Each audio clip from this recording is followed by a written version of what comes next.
शाहजहांपुर जिले में 20% मुस्लिम आबादी है, जबकि 80% हिंदू है। जबकि शाहजहांपुर टाउन में 44% से ज्यादा मुस्लिम है और 56% हिंदू है। इसके बावजूद 2022 में सपा शाहजहांपुर में एक भी सीट नहीं जीत पाई। 44% मुस्लिम इलाके में शाहजहांपुर विधानसभा सीट भी हार गई। ऐसे में अखिलेश अब अपने MY समीकरण को साधने की कोशिश कर रहे हैं। अपने अपने बूथों को मजबूत करने के निर्देश दिए हैं। हम लोग अभी अपने बूथों को मजबूत कर रहे हैं और लगातार बूथों पर काम कर रहे हैं। हमारे पार्टी के BLA हैं, बूथ प्रभारी हैं, हमारे बूथ अध्यक्ष हैं, सेक्टर प्रभारी हैं, जोन प्रभारी, ये सारे लोग मिलकर हम लोग 2027 की तैयारी में लगे हैं। और उम्मीद है कि जिस तरह से पूरा जोश है, हमारे समाजवादी पार्टी के कार्यकर्ताओं, नेताओं, पदाधिकारियों में जोश है, उस तरह से मुझे पूरी उम्मीद है, पूरा विश्वास है कि 2027 में हम लोग सभी सीटों पर विजयी होंगे, भारतीय जनता पार्टी को शिकस्त देंगे। हम लोग जनसंपर्क करेंगे, हर समाज, हर वर्ग के लोगों को जोड़ने का काम कर रहे हैं, सारे समाज के लोगों को जोड़ने का काम कर रहे हैं, हम लोग सब कर रहे हैं। सारे समाज, सारे वर्ग को लेकर साथ चल रहे हैं हम लोग। और हम लोग सभी के सुख दुख, समाजवादी लोग हैं, सभी के सुख दुख में शिरकत करते हैं, सबको साथ लेकर चल रहे हैं, अन्याय के खिलाफ लड़ते हैं। यही हमारी जीत है, हम लोग जीतेंगे आगे। एक संगठनात्मक मीटिंग थी और उसमें जो हमारे बूथ के लोग हैं, जो बूथ पे काम कर रहे हैं, उनकी एक समीक्षा की बैठक थी। हम लोगों को कैसे नए बोर्ड बनाने हैं, कैसे लोगों को और सक्रिय करना है, इस सब को लेके ये बैठक थी, जिसपे हम लोगों के सुझाव लिए गए और राष्ट्रीय अध्यक्ष जी का जो निर्देश मिला है, उस पर हमारा पूरा संगठन, जिला कमेटी, सारी विधानसभा कमेटी आई थी, वो आगे काम करेंगी। इसके लिए बैठक थी कि हमारा कोई भी एक भी वोटर छूटने न पाए और उनके वोट बनवाए जाएं। ये विशेष, हाँ, नया फॉर्म 6 बनवाया।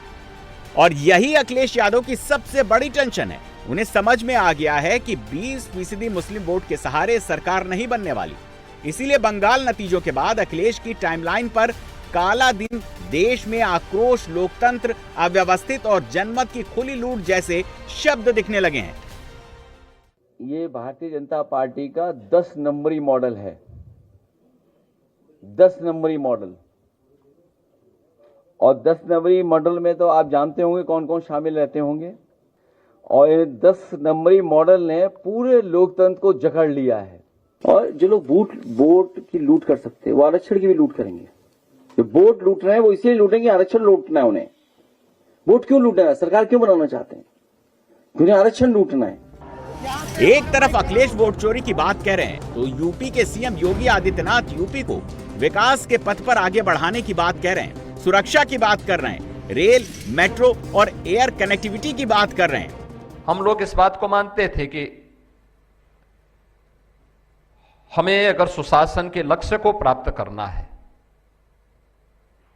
उत्तर प्रदेश को पहचान के संकट से मुक्त करना है, तो हमें सुरक्षा का एक बेहतर वातावरण बनाना होगा। रूल ऑफ लॉ को जमीनी धरातल पर उतारना होगा। इसके लिए हमें उत्तर प्रदेश के अंदर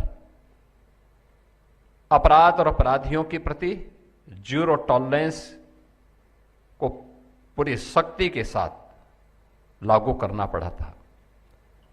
और आज हम सब इस बात को मान सकते हैं कि जो हमने उस समय कानून का राज स्थापित करने का संकल्प लिया है, आज उसने उत्तर प्रदेश के इस मॉडल को, तो सबका ध्यान उस ओर आकर्षित किया ही है। इसने उत्तर प्रदेश के अंदर एक बेहतरीन इकोसिस्टम डेवलप करने में भी मदद की।